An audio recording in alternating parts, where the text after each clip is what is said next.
Welcome to Girls Gone Wellness, Dr. Roesner. Hello, I'm delighted to share this time with you all. We're so excited. I was telling Jeanette, so I met you at the Rise event a little while back, a couple months ago, Mhm. and you and I got to chatting about this kind of interesting phase of life that I feel like nobody talks about. Because we talk about like puberty and being a teenager, and then we talk about perimenopause and menopause.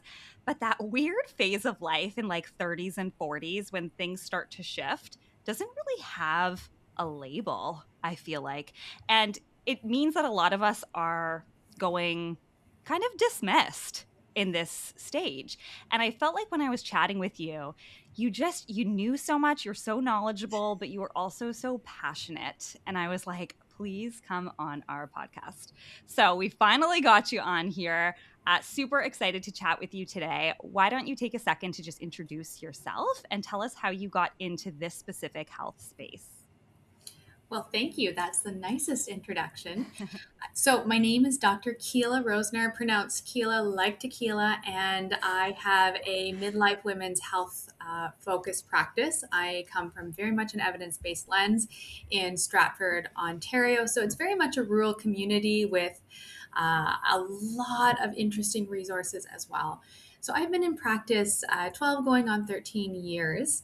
And primarily I fell into the work, and I love it, of working with women that are going through let's say hormone drama, where they're in this phase of like they know they're supposed to have a menstrual cycle, and they maybe want to get pregnant someday, or their babies are little and they're moving beyond that, but they don't really know what to expect and what is normal. And I saw that there's really this gap in care between, is this like reality? Is this just how things are at a certain stage? Or Yeah.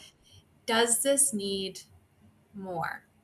So I've expanded a lot of my focus in working with women in midlife and in perimenopause as a Menopause Society certified practitioner.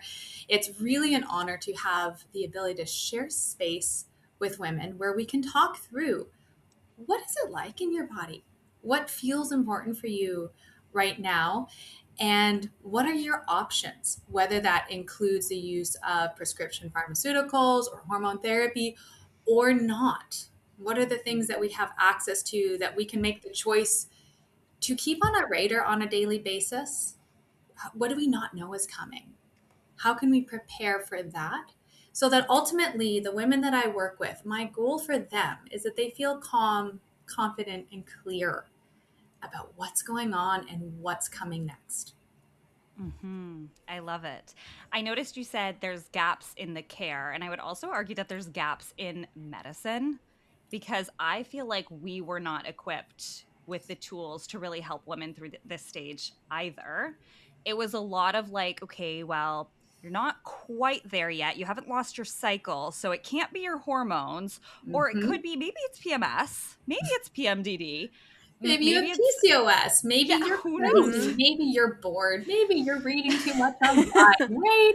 Yeah, right? Or maybe you're just a mother and that's a normal part of the transition and it's just so hard because you're often dismissed, right? Why do you think this stage is not talked about?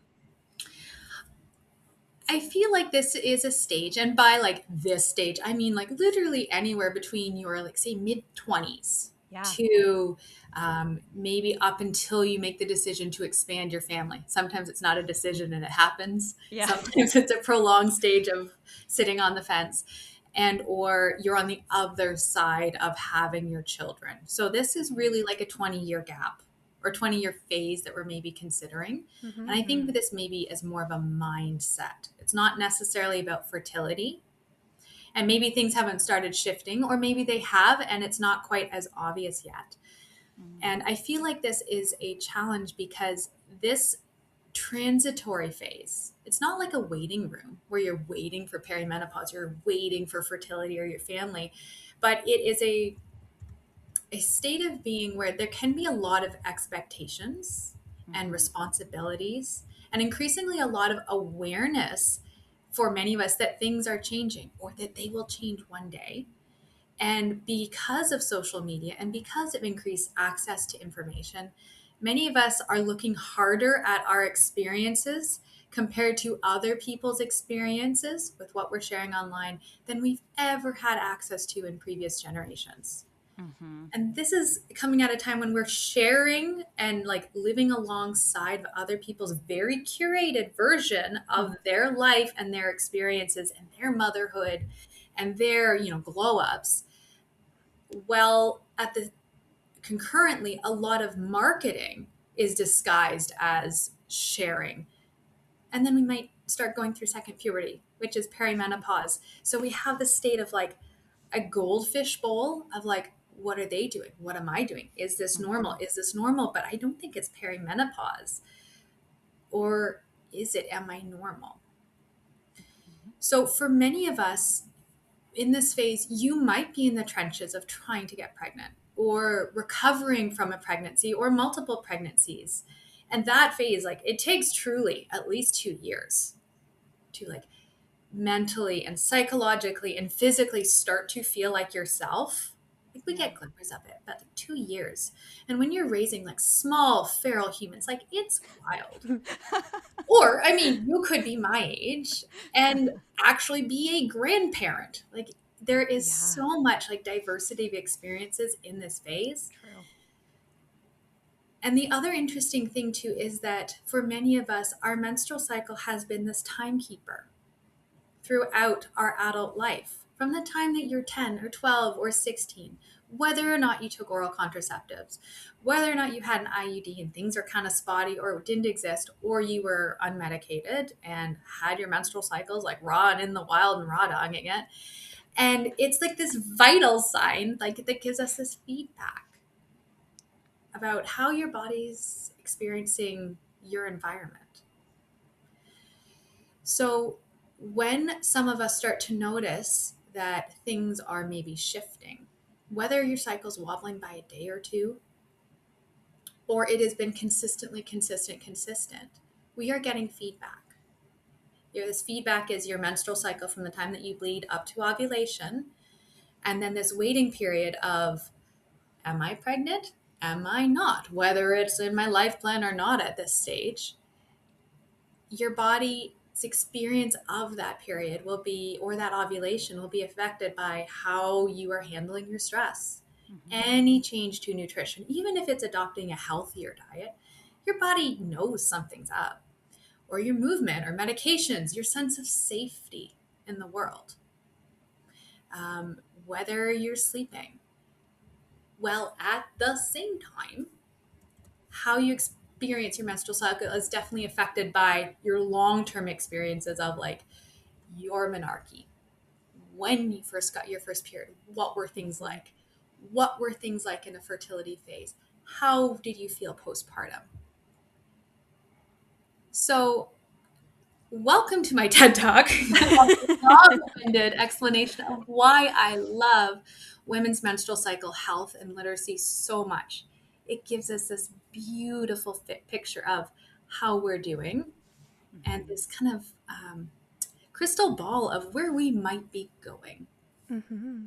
That's an amazing answer. There's so many things there, but I think you pointed out something that really struck a chord with me is that, if you're someone that's had a regular menstrual cycle, like every month to the day, like, and again, like, it's taking into account your environment and your stress and like all of these things. And then all of a sudden, like that one vital sign is off and you're just like, that might cause a lot of like health anxiety and all the things that come with that. So I think that's a huge piece of it.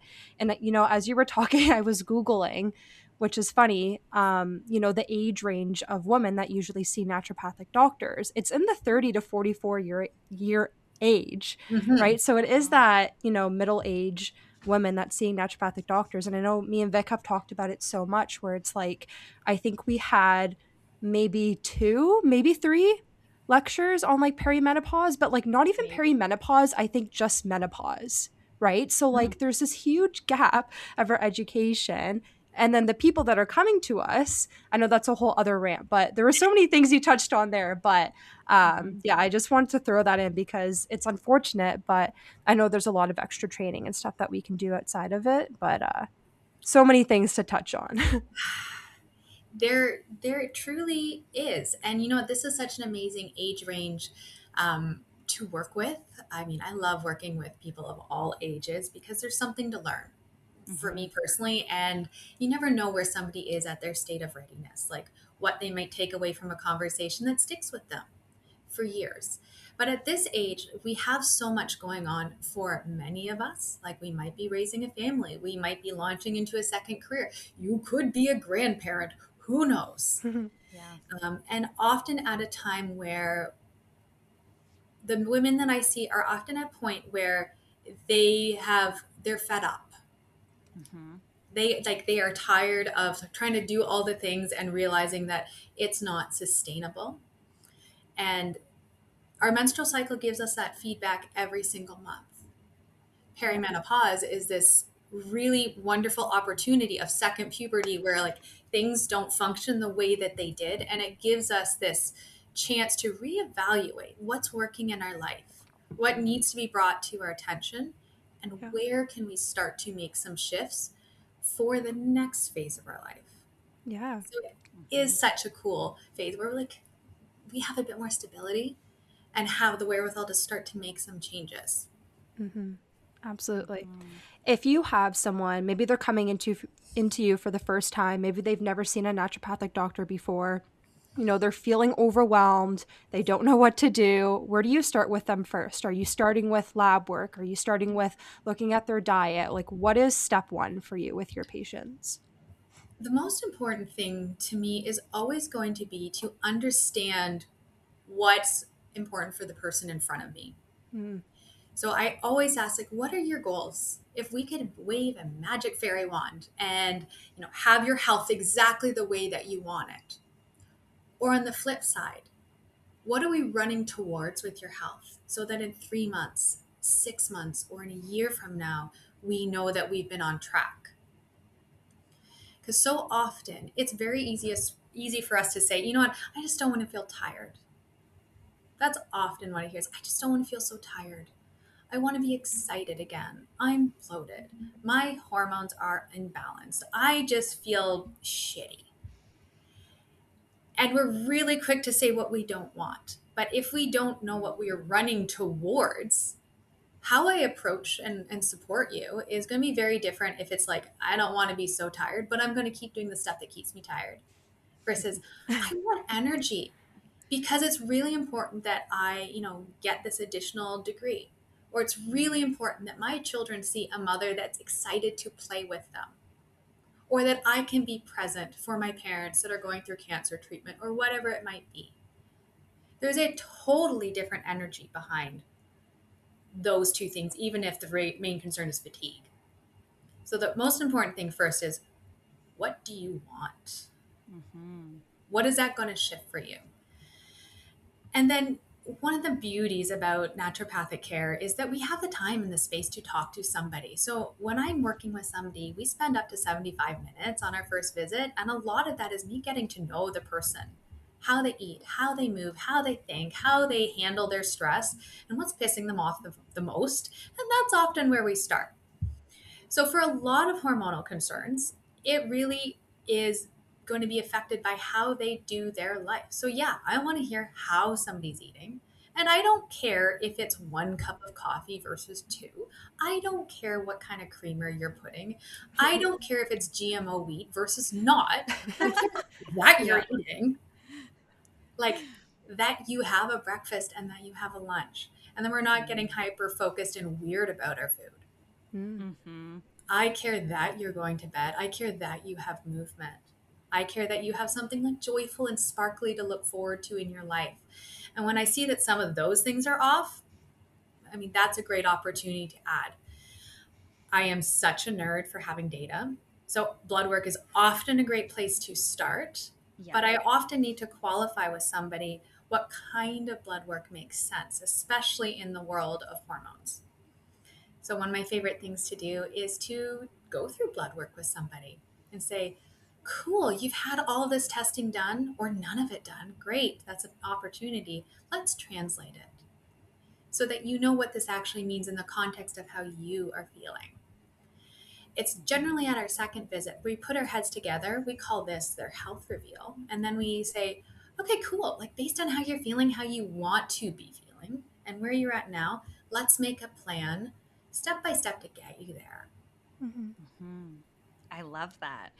It's funny, we've been having, I don't know if it's because it's the new year or if it's just a coincidence, but we've been having this conversation about identifying your why in many different places. Like we Yeah. had on somebody who works in finance, and that was also what came up.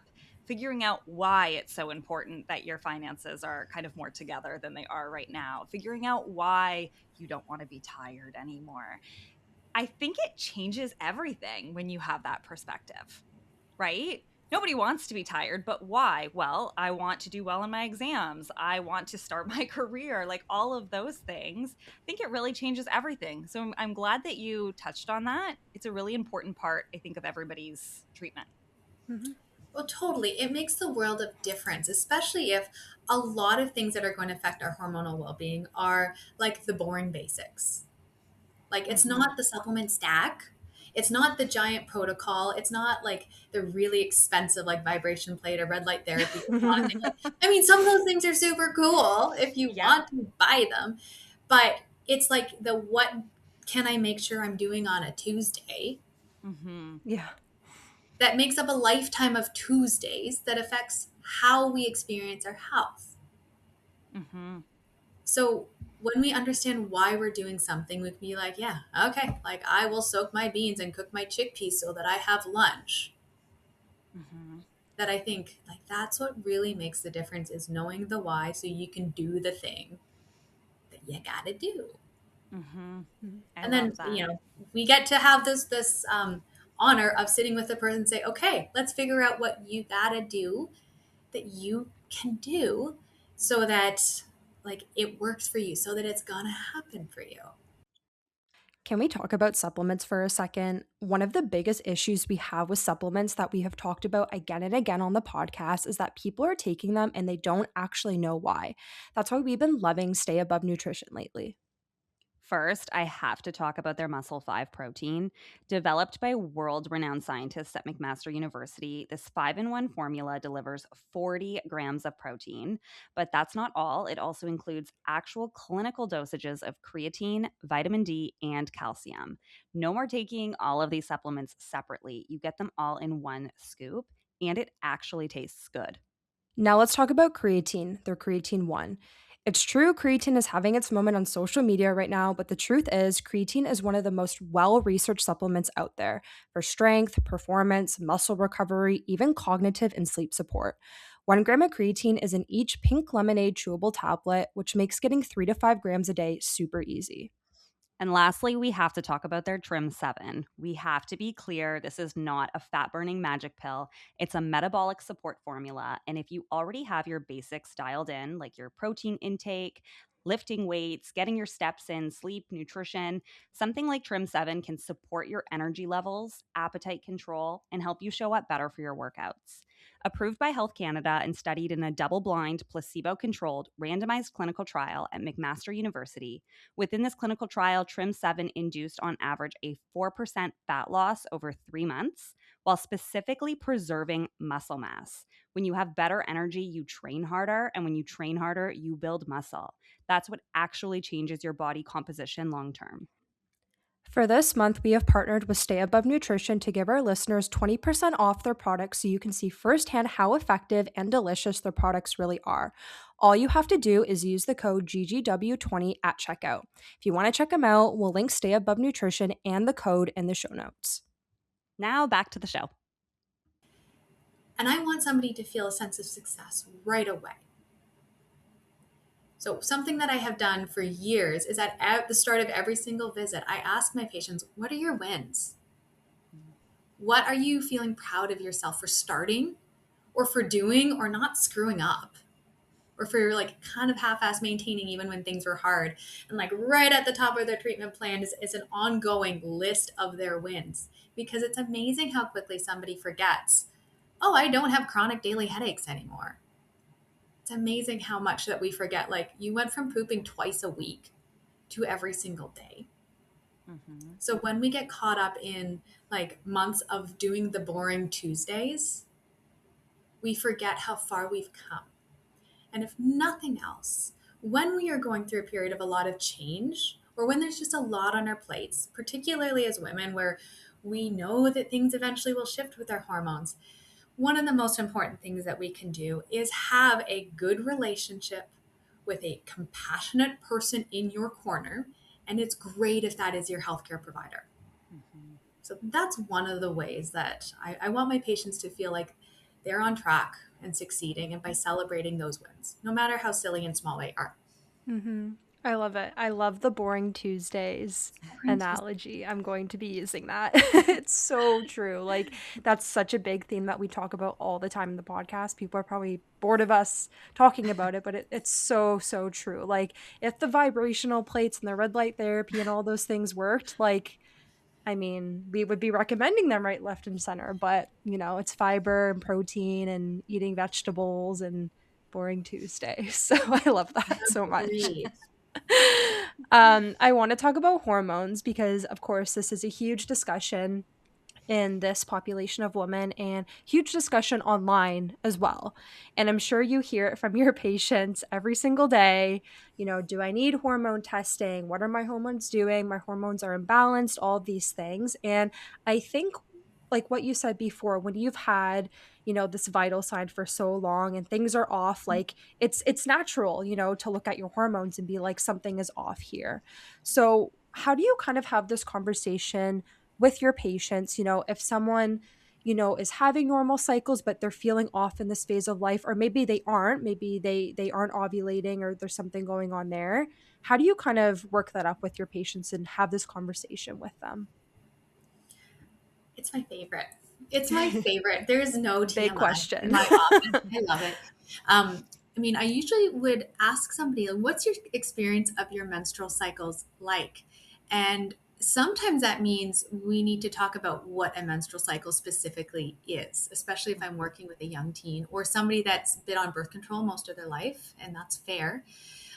Where we start by saying, day one of your period is day one that you have to do something about it. Like day one that you have to manage it, like with, pads, tampons, Diva cups, whatever.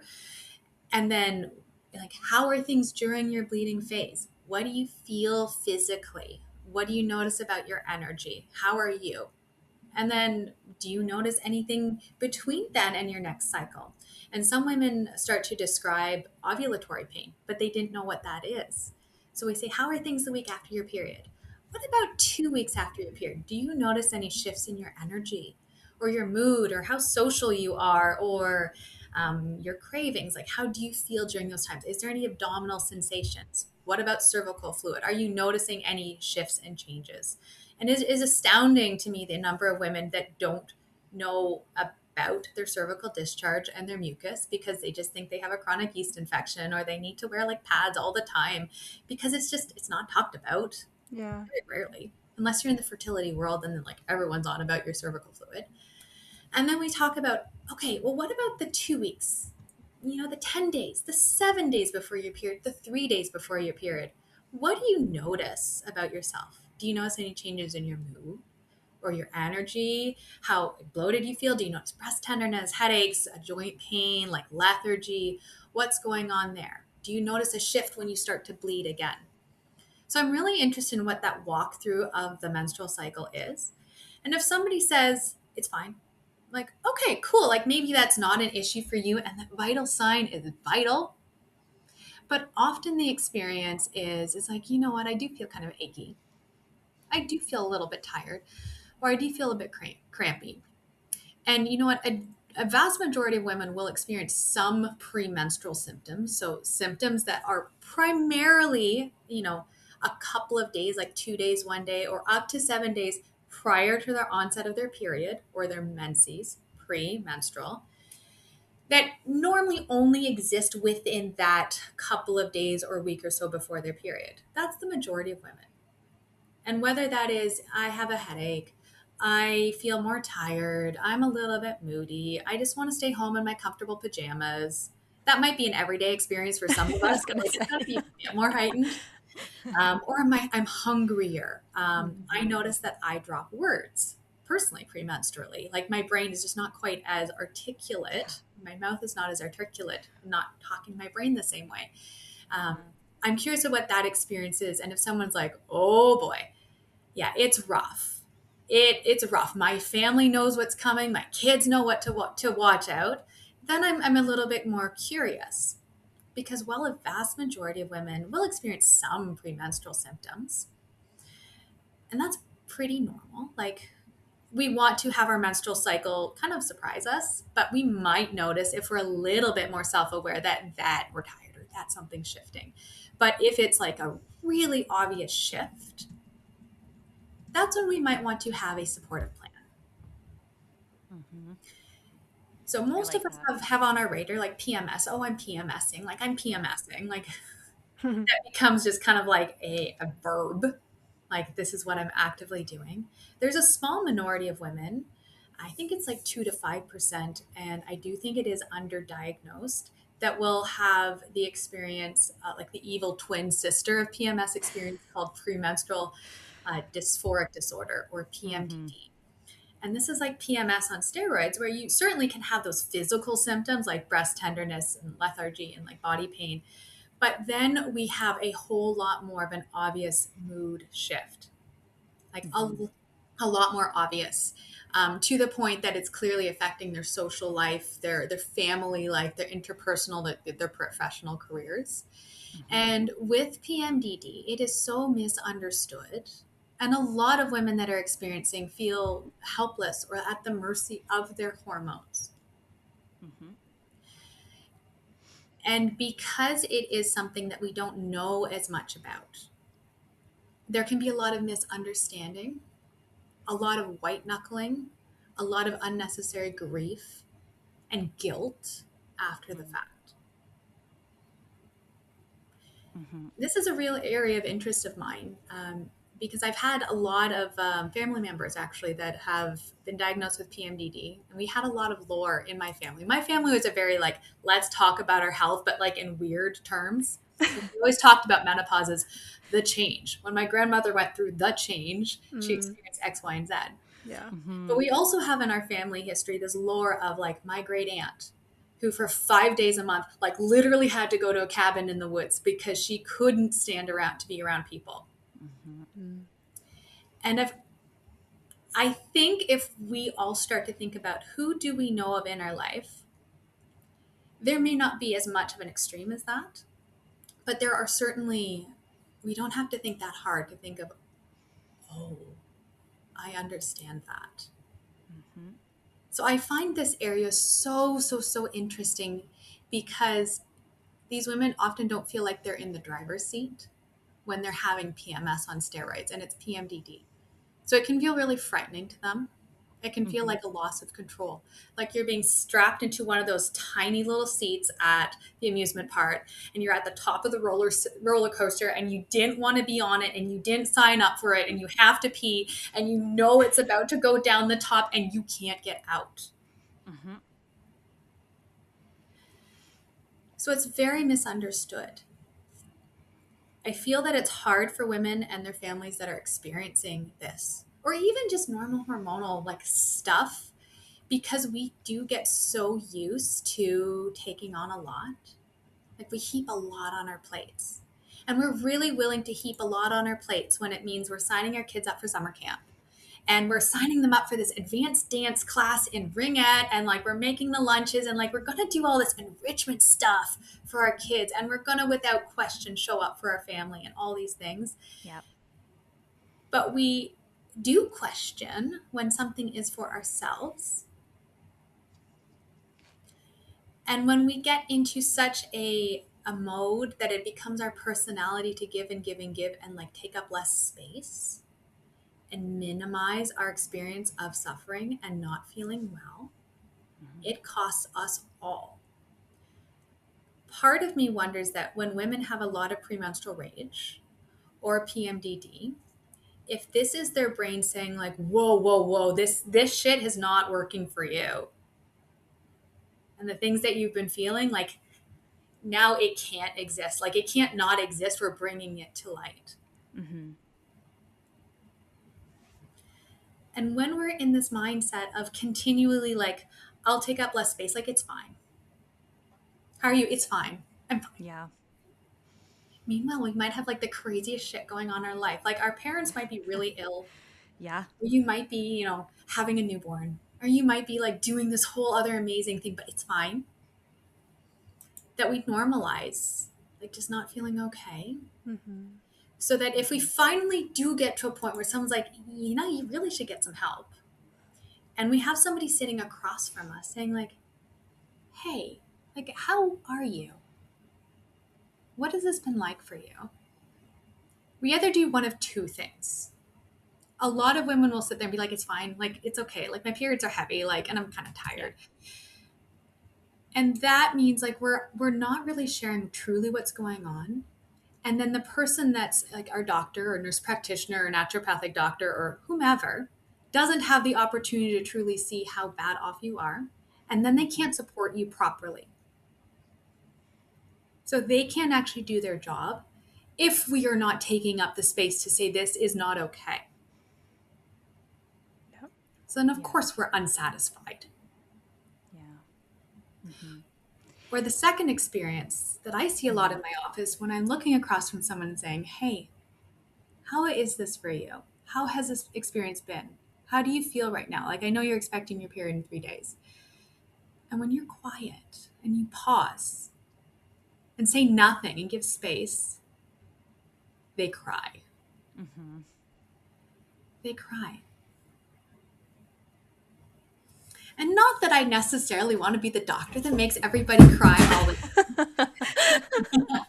But when that is the case, we know that this is a person in front of us that is hurting, that Yeah. maybe doesn't have that space anywhere Yeah. else in their life to talk. And no wonder they have a lot of mood symptoms that come up. Mm-hmm. It's so true. It's funny that you mentioned like even the white knuckling and the whole like it's fine side of things, because even as someone who is educated in this and really like I could identify PMDD in a patient, but in my own experience, I literally got to the point where I was like, I'll just, book all the podcasts and the dates and the hangouts with my friends in the first 2 weeks of my cycle because Mm-hmm. nobody wants to hear from me in the second half of my cycle. And it was actually Jeanette on a podcast, like mid recording, who called me out. And she was like, 2 weeks out of every month is half your life. And I was like, oh, yeah, half my life I feel like garbage. Mm-hmm. And here I am as someone who knows about PMDD and could tell a patient this is what you have. And yet I'm like, no, it's fine. I'll figure it out. And it's not fine. And actually, when I got treated for that, you realize how not fine you were when you start to feel normal all through your cycle. Yeah. Right? This is why I think it's really underdiagnosed. Mm-hmm. And I'm so sorry that that has been your experience. I feel like for a lot of high achieving, high functioning women, it's amazing what we do white knuckle our way through. Yeah.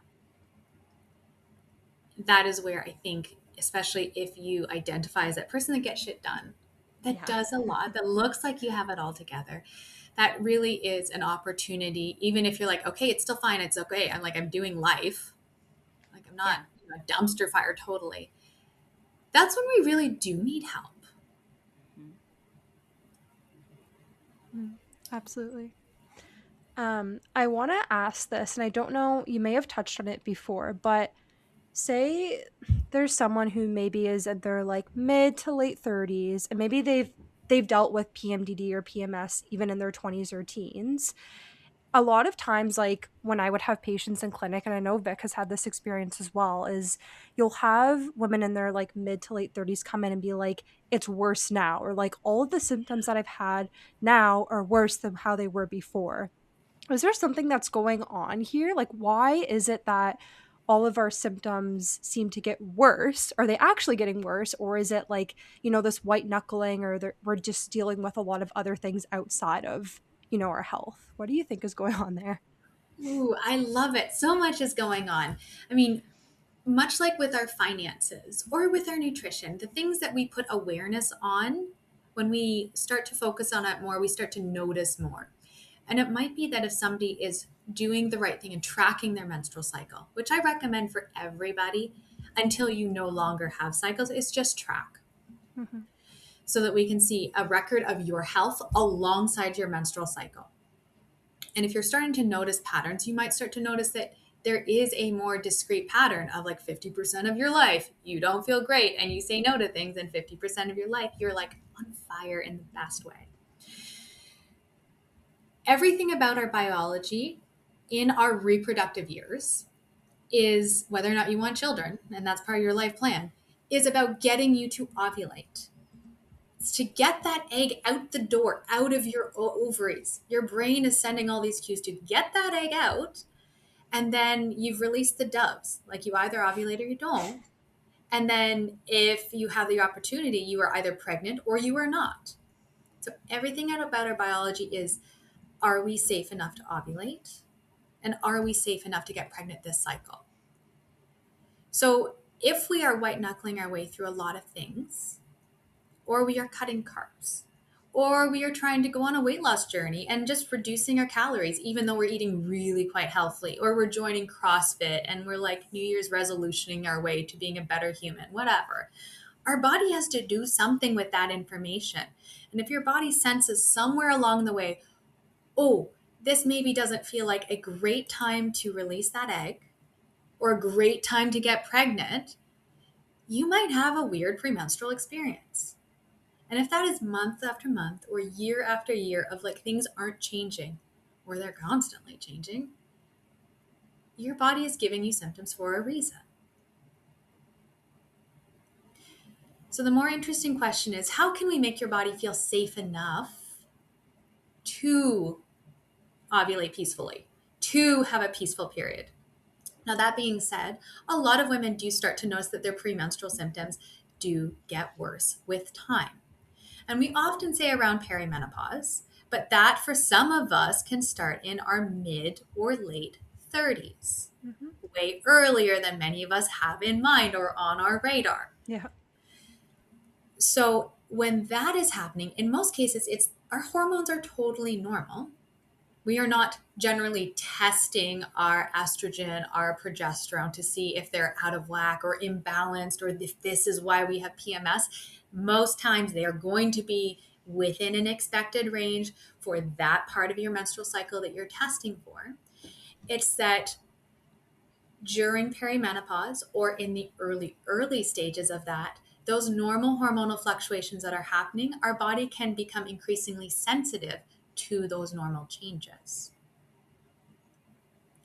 And this is where I often see women being like, yeah, I don't know what happened, but now I have a horrible menstrual migraine 2 days before my period, every single cycle. Your hormones didn't change, probably not that much, but you are more sensitive to that change.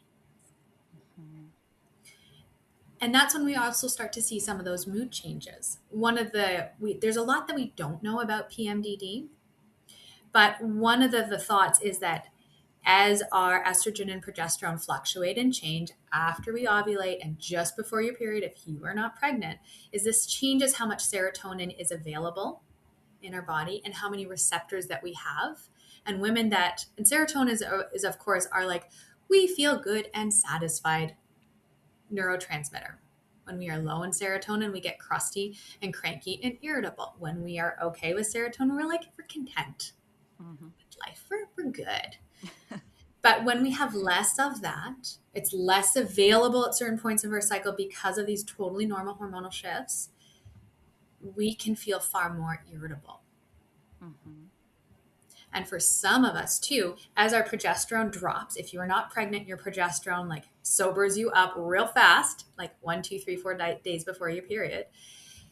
Progesterone is a really calming hormone, but it's also another building block related to a hormone called allopregnenolone, which relates to another building block called GABA, which is our main calm the heck down neurotransmitter.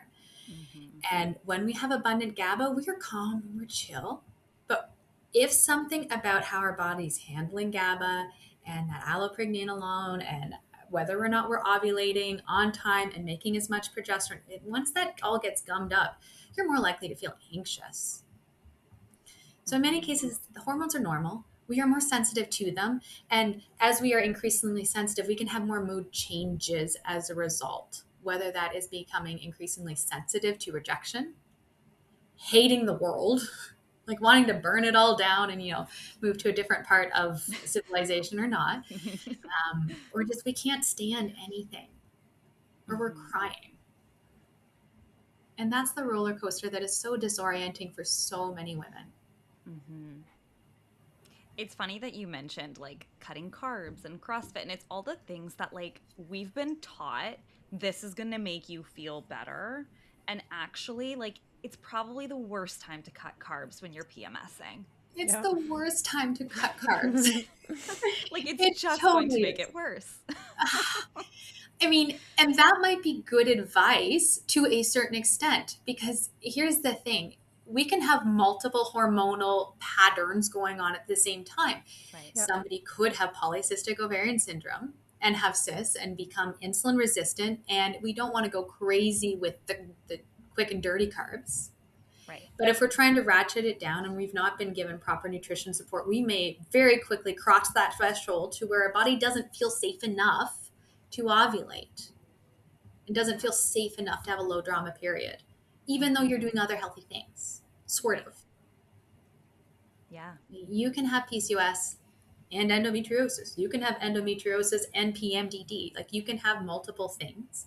Right. And that is where it's so helpful to have somebody in your corner to say, okay, this is what it feels like based on what you are telling me and based on whatever else we are assessing. And let's make a plan together so that you are well fed, so that you have joy, so that you are moving, and so that you know what to expect next. Because we don't always know the things we don't know yet. Yeah. Even if you're that healthcare provider. Mm-hmm. It's funny because recently I did a ChatGPT search, and it was for research purposes, because so many patients will say, well, I put my treatment plan into ChatGPT and it said this, or I was dealing with all these symptoms and I put them into ChatGPT and I think I have this. And so I searched up some things pretending like I was a patient. So I just went on like the public ChatGPT, not my account, because it knows me. So I went on the one that doesn't know me. And I was asking it some questions, pretending to be a patient. And it told me to consider urine hormone testing. Really? It told me I had estrogen dominance. Oh, fun. And it wasn't until I said, wait a second, why would I do urine hormone testing for these symptoms? That doesn't make any sense. And it said, good catch. You're right. And then same with estrogen dominance. I said, I don't think that's a real diagnosis. You're so right to stop me there. That's what it said, or something like that. And I wanted to say it today just because so many patients, my own friends, will always say like, well, ChatGPT told me.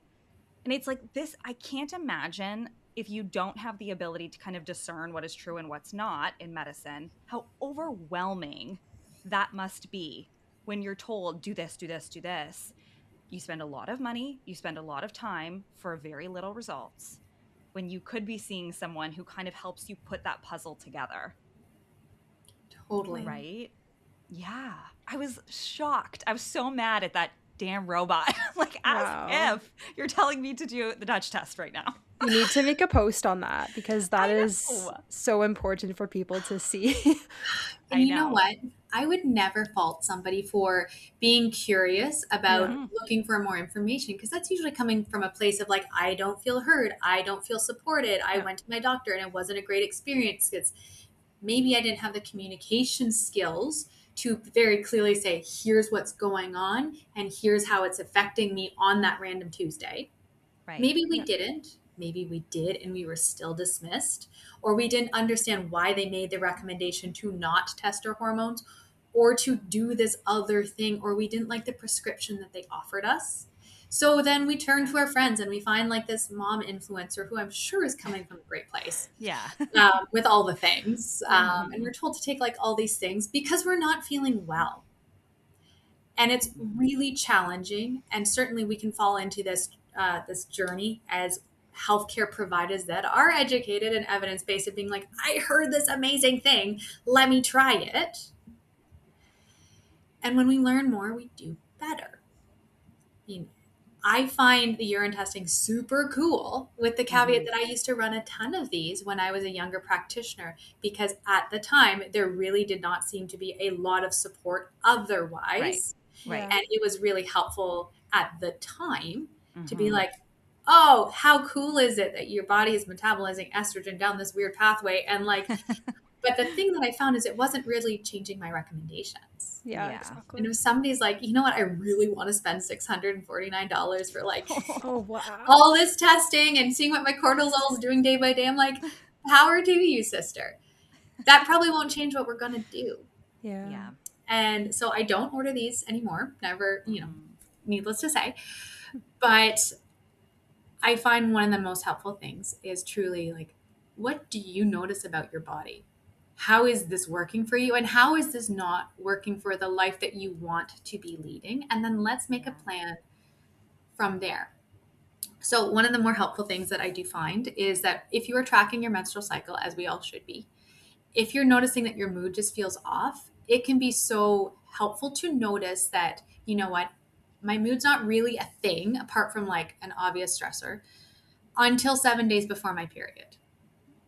Or like I tend to have anxiety like 3 days before my period. Or you know what, I always kind of have anxiety.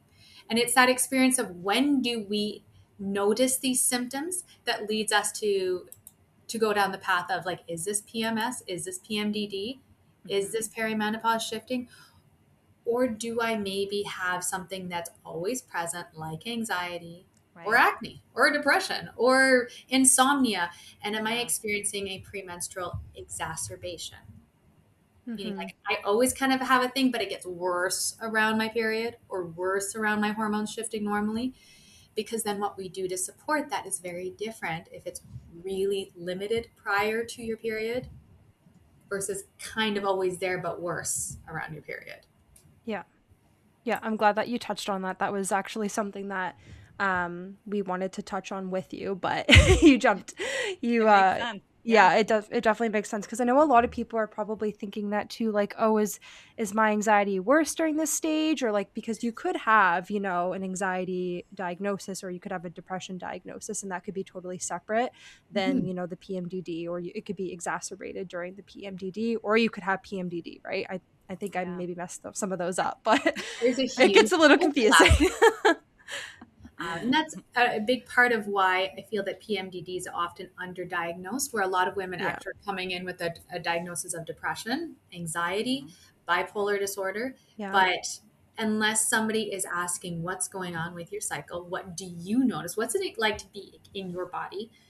We might miss that it's could just be limited to a very specific, predictable timing. Yeah. And how we approach that could be different.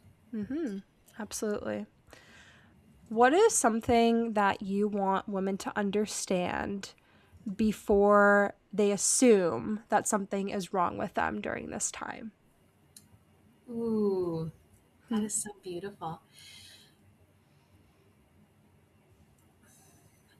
I think it's important for women to understand the context of the life that they are living, what their expectations are, what they're trying to execute on, and does this match up with what's physiologically reasonable for my body? Yeah, I like that. Many of us, if we are driven, type A, eldest daughter, millennials, like whatever, we're so used to like doing. We're the crowd that are like, oh, cool, I like doing art, so I better monetize it into a side hustle. I'm good at doing this. I better start another business on top of my full-time work, on top of like semi-homeschooling my kids, whatever. We can outperform our capacity for a very long time. And that is where, as we enter our late 30s and 40s, whether we're getting those early whisper signs of perimenopause or not, our body can keep up until it can't. And if you're continually up until way too late at night doing all the things, eventually it will catch up. Yeah.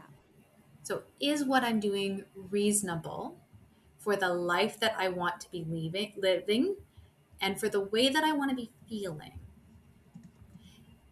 And then we track and we pay attention and we allow a little bit of space, if we can, in our life to think, how am I doing today? Mm-hmm.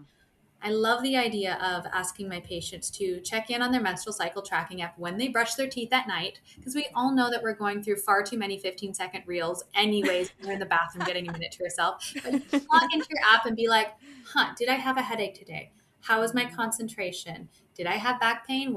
Did I have breast tenderness? Did I have perineal heaviness? Like, we can track Yeah. our health alongside of our menstrual cycle, because eventually it will shift. Mm-hmm. And if you are in those late 30s, early 40s stage, I love that in our area, I see a lot of women that are like, I don't know what I don't know about perimenopause. Please help me.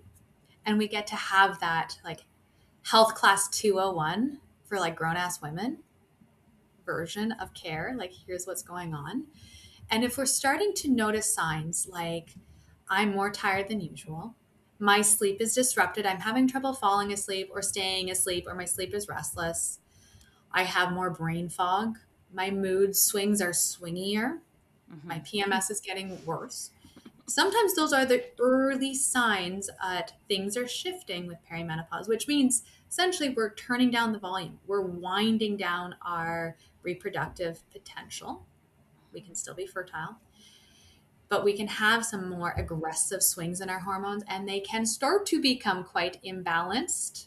Although they're never balanced, they can become more out of tune, more obviously, way before we ever have a missed period, way before things ever get weird with our menstrual cycle. So having that ongoing record of our health before things change can be really insightful, so that we can look back and be like, oh, this has been going on for a while, and then we miss the period. Or we have a couple cycles of our period is varying by 7 days, one way or another. Yeah. And that's when we call it.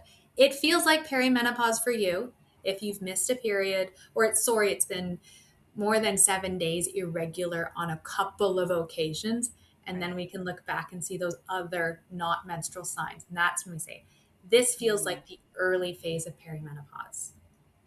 And that truthfully could be in our late 30s or early 40s. Yeah. Yeah, definitely. I feel like people play down how fun tracking your period can be.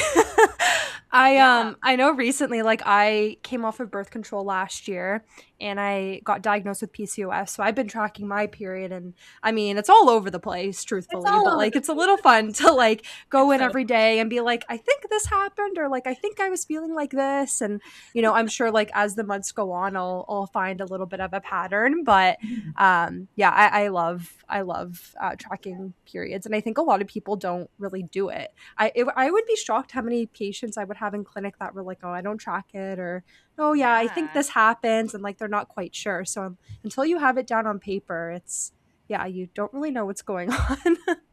I mean, starting somewhere, like at the very least, like you're putting a couple of dots on a square on a calendar in the wall, so that Yeah. he knows, like, hey, give mom Yeah. some space. But the app version, provided we're comfortable with the safety and all of that, is great. Like the app that I'm using currently, like gives me a heads up being like, how you feeling today? Yeah. Is Oh, I it like stormy that. weather? Like, how are you? I Because we love can that. never rule out as like menstruating people that your hormones aren't affecting how you're feeling, and how you're doing your life is not affecting what your menstrual cycle will be like now or in the next 3 months. Because of course the egg that our body's working so hard to release out our ovary, are we safe enough to release it, takes about 90 days to mature to be ovulated. Right. Yeah. Anything that's weird within those 3 months might affect us. Did you do a lot of day drinking in Mexico? That might affect your period in a couple of months. Like, Yeah, it's true. It's so funny. If you looked at Jeanette and I's conversations since she's come off of birth control, like just trying to navigate what has been going on, it's so entertaining. I feel like I'm going through puberty again. It's actually wild. Like, you know what? I had the same experience yeah. right after CCNM, coming off of birth control too, where it was a month of being like, oh, this is what it's like to feel like an ovulatory surge of like energy. Yeah. And Yeah. this is why is everything so hard? And why do I feel like everyone hates me? And then I'll be like, oh, there's my period. Mhm. Okay. And Yep. it's shocking how we can have a cycle Yes. so much of our life and still be surprised by what's Mhm. happening. But if you Mhm. track, you at least have a heads up being like, you know what? Like, I tend to get brain foggy. So I'm going to do myself a favor Yep. and like prepare in advance, like plan out the dinners that I'm making. Yep. I'm going to pick out my workouts. I'm going to make this easier for myself, knowing that I'm coming into a time of less capacity. Yep. Yeah. So I Mhm. love the idea of having a period ritual. Not that, like, you Oh. can get as weird or as woo as you want, but at the very least, I say to my patients, like change your bedding so there's no crumbs in your bed that are going to piss you off. Make sure that your favorite sweatpants are like clean and Yeah. cozy, not stuck in the True. laundry. Like, Mhm. It's the get the little really good things. chocolate bar.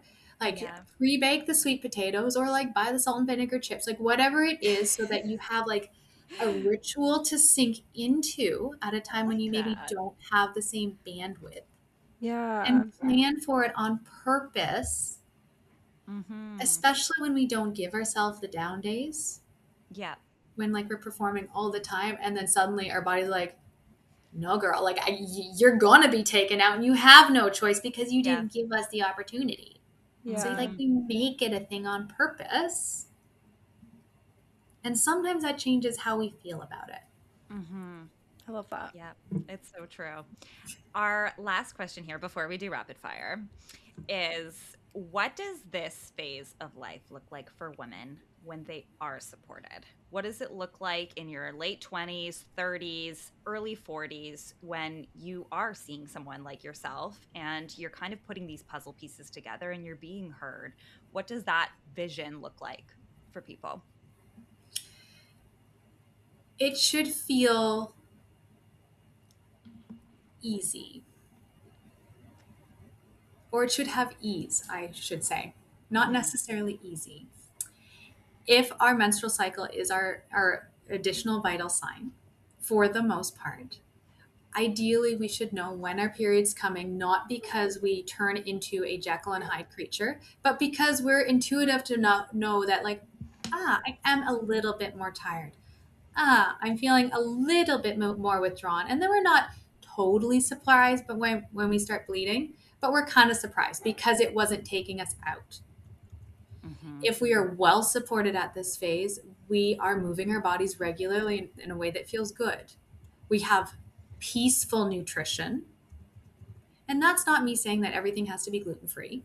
Yeah. Sure, if you want. Yeah. But you are eating in a way that supports your body feeling safe enough to ovulate. You're doing really well in the fiber department. You're eating Yeah. fruits because fruits are very rarely the problem. You're eating adequate protein in a way that feels good for you. You're Mhm. keeping alcohol minimal. Mhm. Sure, you will probably have a brownie at some point, or in my case, quite regularly, because like it's part of what you've worked in, and you're Mhm. prioritizing sleep so that then you have the capacity, because you're tending to your health on a regular Tuesday. Yeah. You have the capacity to do the things that really light you up. Mhm. And because you've been tracking, you'll start to notice, huh, my period's 2 days late. Huh, I'm noticing a little bit more aching. Huh, things are shifting. And whether it is a little bit here and there when you're 35 or 42 or 46, you know what your pattern is. And you start to notice when things are shifting a little bit, not because it's a problem, but because things will evolve over time. And if you are really well supported in your mid 20s, in your 30s, you'll know that perimenopause is going to last on average 7 years, about 10 years. And it's that all that way up until your final period plus a year when we say, okay, welcome to postmenopause the Right. rest of your life. But you'll know that mood swings, sleep changes, vasomotor symptoms like hot flashes and night sweats, changes in body composition can be part of that. Vaginal dryness can be part of that. Changes in how your brain relates, the bullshit you're not willing to put up with anymore can change. Mm-hmm. And you don't need to suffer, because there are a great menu of options available to you that is only meant to make your life better, because you put in the foundational work for years, hopefully. And if you're not there and you're just at the journey of like, oh my God, I'm on fire and it's a dumpster, then you work with somebody and say very clearly, I'm noticing that this is happening. Here's how it's affecting me. Here's how often I'm noticing it. Here's the intensity. Here's how many painkillers I need to take. Here's what shifted. You note it. And then you bring that to them as a collaborator in your care team and say, what can we do with this so that I can be better? Mm-hmm. An amazing answer. Love it. So before we end off the episode, we like to do something called rapid fire. So Vic has pulled some things, maybe from ChatGPT, or No. okay. No, I was saying, like, if you asked it all these like things. I actually didn't. Okay. I was searching up, like, what do people say in perimenopause and all of that? Like, what are influencers saying? I hate everyone is probably the most common thing that I hear. Yeah. Some things from the internet, from Instagram that we've seen. Some of them are really crazy, but some of them we've already answered in the episode as well, so it should be good. So Bring me you the can depths say of the internet. So I'm going to give you a statement. You can say myth, truth, or it depends. Feel free to elaborate if you would like. But yeah, we will get started. Okay, so if you're still cycling regularly, it's not a hormonal issue. False. I mean, it certainly can be a hormonal issue. Definitely. Okay, PMS is normal and it's expected throughout your life. Quite common. Should not ruin your life. Right, yes, I like that. You should avoid hormone therapy before menopause. I know we didn't touch on this, but I got to throw it in there. False. Hormone therapy can be a beautiful addition, especially if somebody, for example, is noticing very heavy periods. Oral micronized progesterone, it can be a one option to reduce heavy menstrual bleeding. It can certainly help off-label with sleep. And somebody, if you're noticing vasomotor symptoms like hot flashes and night sweats, progesterone and or estrogen can be a beautiful component. It is absolutely a myth that you need to wait until perimenopause to start. There is certainly an art of when you time things and what options you choose if you are still regularly cycling, but it can be a beautifully supportive part of your plan. I love it. I know I shouldn't have thrown that in the rapid fire section, but here we are. If you had bad PMS growing up, so maybe like in your 20s and your teens, you're more likely to deal with mood issues in perimenopause. Perhaps. Not always a slam dunk truth, but there's this concept of this window of vulnerability where if somebody's had mood challenges around menarche, so when their periods first started, early puberty, challenges around fertility maybe, or postpartum anxiety, depression, these critical windows when our brain is rewiring how our brain talks to our ovaries, that can create a vulnerability at a future major hormonal shift. So it does not always mean that you will suffer through perimenopause. It means that you need a relationship with a healthcare provider. You need to have people in your close circle, like keeping a closer eye on you if you can't see that for yourself. It's not related to perimenopause if you're not over 45. I've seen this so many times. No, that is definitely false. I feel like many of us have seen this in our communities where our doctor dismisses something if we're like 48 or 49, given that in Canada, the average age of it's been a year since your final period's about 51, but normal is 45 to 55. You've not had a period for a year for no other reason other than you don't menstruate any longer. You are in menopause.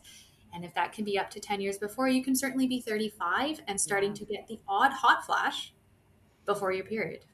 Yeah. Okay. Mhm. And ending it off strong. Thank you. Most of the symptoms during this time are due to high estrogen, and you need to detox it.